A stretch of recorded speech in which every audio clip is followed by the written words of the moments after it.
नमस्कार मित्रांनो, दिल्ली इथं जंतर मंतरवर विद्यार्थ्यांचं धर्मेंद्र प्रधान यांचा राजीनामा घेण्यासाठी आंदोलन चालू आहे आणि त्यामध्ये आता सदाभाऊ खोत यांनी या विद्यार्थ्यांना आतंकवादी असं म्हणलेलं आहे।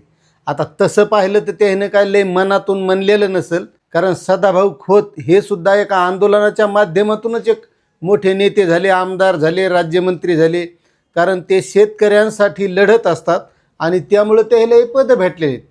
आता त्यांना मागच्या काळामध्ये राज्यमंत्रीपद भेटलं होतं आणि आता सध्या ते दिल्लीला आंदोलन चालू आहे विद्यार्थ्यांचं। त्या आंदोलनावर त्यानं प्रतिक्रिया दिली की देशात नरेंद्र, राज्यात देवेंद्र आणि शिक्षणात धर्मेंद्र आणि हे आतंकवादी आहेत म्हणले त्या विद्यार्थ्याला। आता मुळात त्याला ह्या गोष्टी लक्षात येत असतात सगळे की हे विद्यार्थी कशासाठी झगडायलेत, सध्या राज्यात काय चालू आहे, कशामुळे व्हाले, पण त्यांच्या बोलण्यामागे खरा उद्देश त्याचा मनातून तरी मला वाटतं काही तसा नसणार आहे। कारण जो माणूस आंदोलनातून घडलाय तो असं आंदोलनकर्त्यांना आतंकवादी असं बोलूच शकत नाही। पण आजकाल काय झाले माहिती आहे का, या राजकीय नेत्यांना, मोठ्या नेत्याची किंवा मुख्यमंत्री असतील, पंतप्रधान असेल, यांची चाटुगिरी करण्याची लई सवय लागली।